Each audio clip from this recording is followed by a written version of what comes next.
Hi everyone, welcome to this week's video. Bit different, I'm at home, not going anywhere because lockdown starting on Thursday. It is a Tuesday and I thought, why not?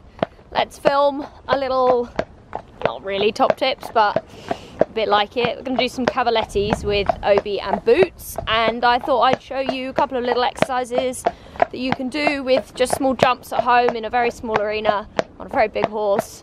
Kind of things I'm going to be working on. I'll do a little voiceover on the actual video of me doing it. So yeah, it's a beautiful sunny day, so I thought I'd make the most of it. Obi is going to tick over through lockdown. We won't stop working, we'll just do like small amounts of everything basically. Still do some training because coaches can still travel. I can't travel to my coaches, but they can come here.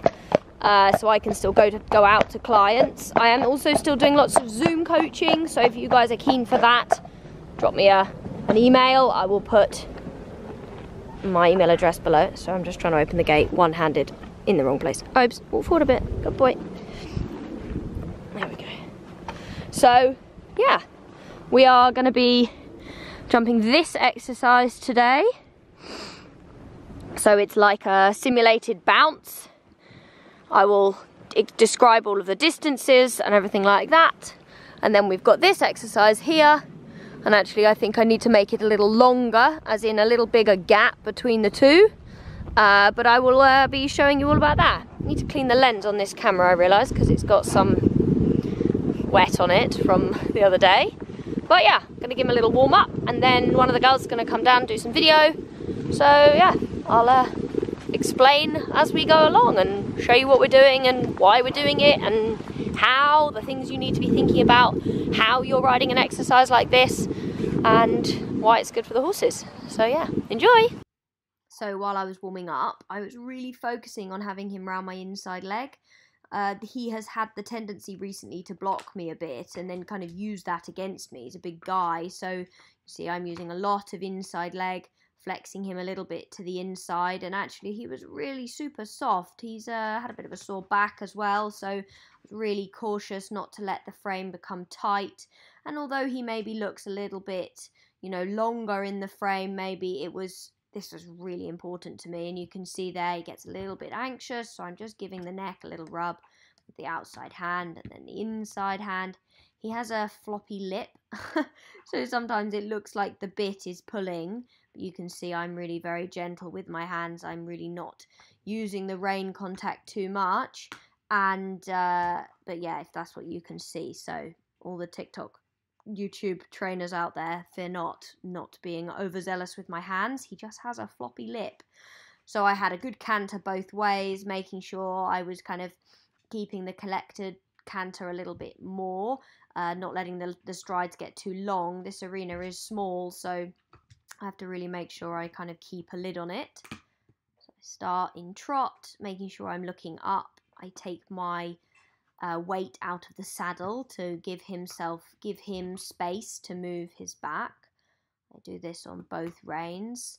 So these Cavaletti are set up on 3 yards, and you can see that even there it still can look a little bit longer. So I'm just cautious to keep my legs supporting.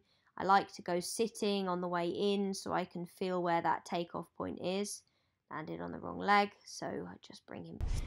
So we're just making them a little bit bigger, and every time you adjust them, you want to be re-walking the distances.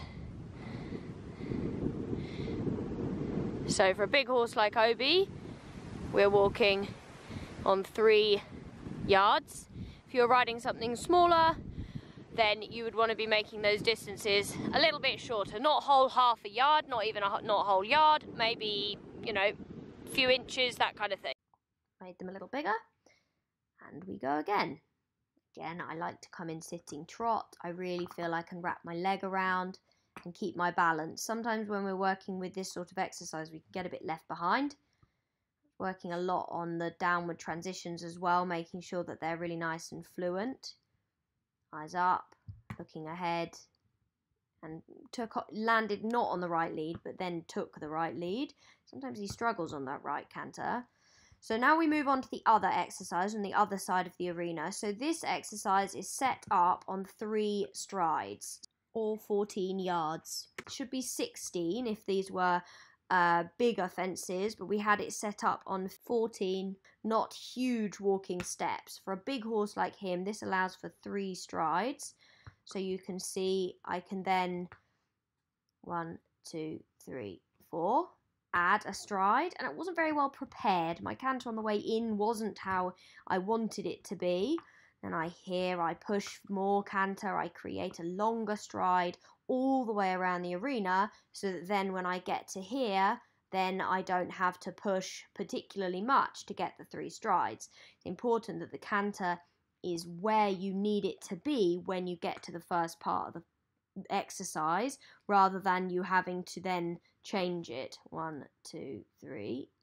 So that was, I didn't really have enough canter on the way in. It then meant that the last stride was longer than the first 2. You imagine that those strides all need to be the same length. So here I'm backing him off, balancing him up, asking him to wait, wait, wait, wait, wait, wait. And there I had to do a fair amount between them because my preparation wasn't good enough. My reins were too long.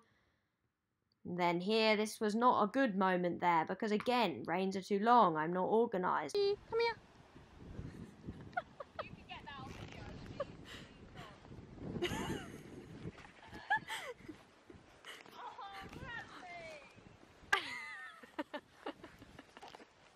Hope you enjoyed the short dog interlude. So here we are. I'm going to go 4 strides this time. Wait, wait, wait. 1, 2, 3, 4. And there, all of the strides are the same length. There I can then keep him on the hind leg, keep him balanced. And I nearly lost the canter there, so I opted to ride a circle, have him a bit more around my inside leg. Wait, wait, wait. Much better through there. And then he remains soft in the neck. That's when it's consistent. I actually did go 3 strides again, opened the canter and went again, but Meg was distracted by the dog. So there we are. So that's Obi done. Very good, very pleased. Now we're going to set up the Cavaletti for boots. We're going to do some slightly different things. So Meg, put the Cavaletti where I would just was. This looks really easy. Ralph! Yeah, so if you imagine I need to be able to ride a circle around it and also over it.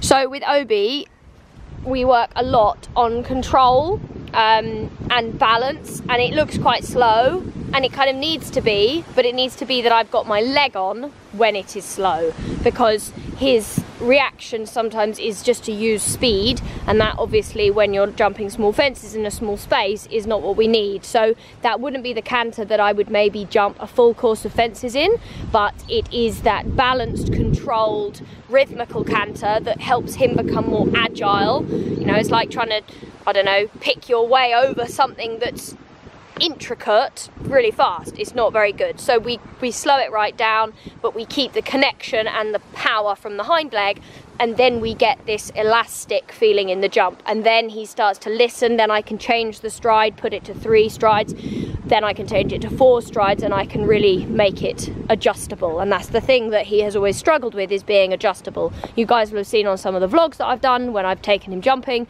that his tendency would be to go quick, and big horses can't go quick. So yeah, right, we've got the setup now for boots. I'll explain it a bit more in a minute when we've got boots, but yeah, this looks like fun. Dog's still chewing Meg's trousers.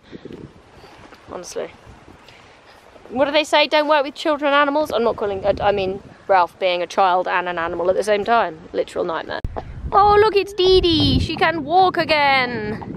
Poor Didi, she's had an abscess burst out of her coronet band, and the leg became, oh that's painful, she says, turning left hurts.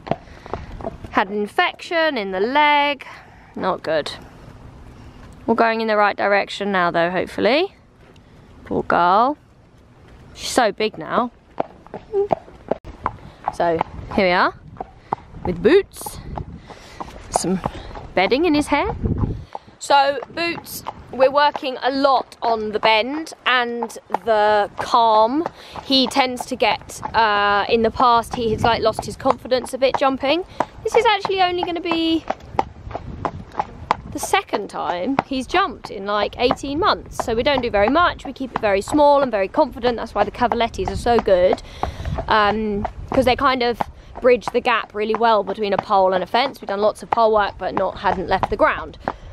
So the last time we were doing similar exercise, actually, you might have seen it on my Instagram, I did shared a reel, and we were riding a straight line with a circle in the middle of it as such. I'll explain when I'm in front of the exercise, but it's really good for working on them not blocking and running. You know, if you have a horse that rushes, or if you have a horse that maybe loses the engagement, as in gets slow and long and flat, then this is a great exercise for them. We've also now added another element to it. So yeah, I'll have a little warm up and I'll explain the exercise as well in a moment, and then we'll get jumping and hopefully show you how Boots is getting along. It's really lovely now to have Boots having, you know, you guys have seen the whole process with him through all the different things that we've done, to have him now back jumping and feeling really good. So yeah, so we've got this exercise that we had with Obi, so that's on a relatively short 3-stride distance. So it walked 14 yards, so it's a yard short on each end, so 2 yards short altogether. Fine to do with small fences, not fine to do with any bigger than that. You would need to have more space for the bigger the fence. The bigger the fence, the more space you need. And then we've got this exercise here, which is essentially just like a little bounce, but only with poles. So we can have that starting in trot, and then with 2 yards to the first part, and then 3 yards between the Cavaletti and the pole. We then have this additional fence now in the center. So the plan is, if only I was good enough at editing that I could draw this line I'm about to draw with an image. But if you were to go from this one to this one, you can ride that on 3 or 4 strides, and then we can go from this one, circle out, round, over that one, and then round and over the second part. So that's what I mean about breaking it up, adding in the circle, adding in the shaping in the body, so that we can really help them understand bend and connection, and that is something that Boots has always found difficult. So yeah, we can do that in both directions, off either rein, or the whole thing is jumpable off both reins. I always try and have somebody on the ground with me when I'm jumping. More if something isn't going so well, you can move the distances. It can be really hard getting on and off, really breaks the flow. Anyway, I'm going to hand the camera over to Meg now. We'll get to do some jumping. It's been a long time since I've been explaining exercises to you with you guys. I quite like it. Maybe I'll get back into it. Now it's locked down, and I say I've got more time. I don't think I'm going to have much more time than I normally have. Here is how we walk the Cavaletti exercise. We've got the short bounce ones. We've got 2 walking strides for the trot pole on the way in, and then 3 for the canter pole after the Cavaletti, that exercise you just saw in the background there. So the key with Boots is to keep him more forward. He has a tendency to make his stride very short and kind of disconnect from the front end to the back end. You see there with a flying change where he changes behind but not in front. He's quite kind of good at getting down on the shoulder. I'm very careful to keep my hand nice and loose, keep pushing him forward, making sure the canter stays open and active. He would want to go slower rather than quicker when he feels not sure. Obi goes fast when he want to do the wrong thing as such, whereas Boots would tend to go slower and then not take a whole stride and get this kind of very pony-like action. So here I'm again looking up, sitting trot, guiding with my hand down a little bit there, but it was nice actually. It felt smooth and easy, and this sort of exercise where we come in trot and then encourage a whole canter stride is very good for Boots. I think I was talking about how there's a dog in the hedge, and I probably was worried they may pop out at the wrong moment. I come round and I do the exercise again. Same thing, keeping the hand wide if I need to, support with the leg, making sure I go to the sitting so that I can help him with my balance being good. Always very important with this sort of exercise to be practicing on both reins, making sure that you are aware, does your horse have a weakness, are they better on one rein? Really nice and loose and soft, and he felt like he was finding it easy, which is what we want at the beginning with him. We don't want to be over challenging too much. So that was where the pole was originally for a trot pole, and now we're moving out for a canter pole on the way in. So I'm going from the other direction, that's why the colour of the pole has changed. Did not have a good stride. I felt like maybe I was going to go for one more, and Boots didn't, and that was totally my misjudgment. That was better. He was changing onto his left lead, which is interesting and something to be aware of. I asked Meg to move so we could have a little different... off I went. He was just a bit spooky because Megan moved. And it's interesting when a pressure changes for Boots. So because Megan moved and he was spooking at her, the jump then becomes quite difficult for him. So that was really something that I'm working on, is this amount of pressure that he can handle. And you'll see at the end how much better he was doing. Here we have a classic case of Miriam's not got her leg on. And I think with him, he can be quite sort of sharp from your leg. He's not an easy horse to ride. He's incredibly sensitive, and he takes a lot of thought going into it. So I really had to make sure I had my leg on, and you see there, even then I was still not getting the canter off the corner. The 4 strides was coming up very easily. So instead of sort of over focusing on that as such, I made the choice to change the rein. And you can see the canter was a little more level there. It was a bit more balanced. It's still a bit short, and just finding getting 4 strides very easy. So here then I changed the subject. So this is where the rest of the exercise comes into play. So this can work for horses that don't go forwards down a distance, but this can also work for horses that do go forward down a distance. So I ride a circle through the middle so that I can put my leg on and then have a more level stride to the second part. So it's so much about accuracy, you know. It's all about riding off the turn, keeping that canter so that you've got that that stride pattern coming the same. You can add then in the other Cavaletti in the middle, so you can essentially be riding a circle through the centre of the exercise. I look up, look where I'm going, my shoulder turns, keep the outside rein. I might even lift the outside hand a little bit to give the outside shoulder a little bit more support.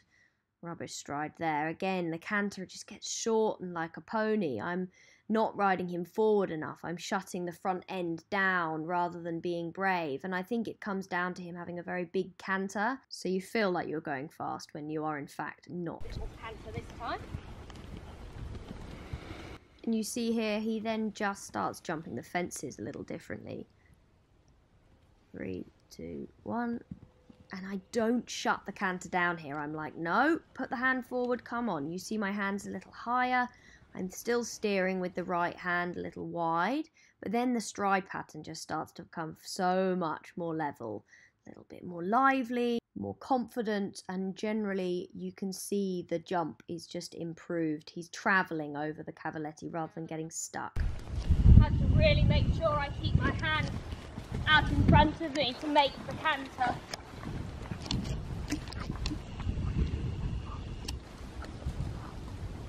Good. Dogs wrestling, not great. Dogs.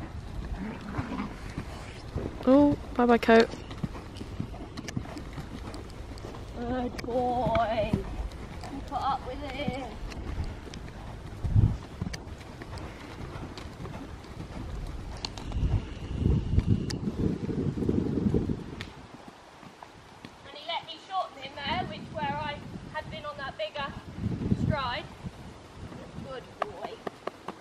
Hard for you. Hard for his brain.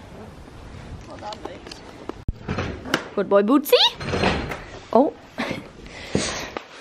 Right. Was that good?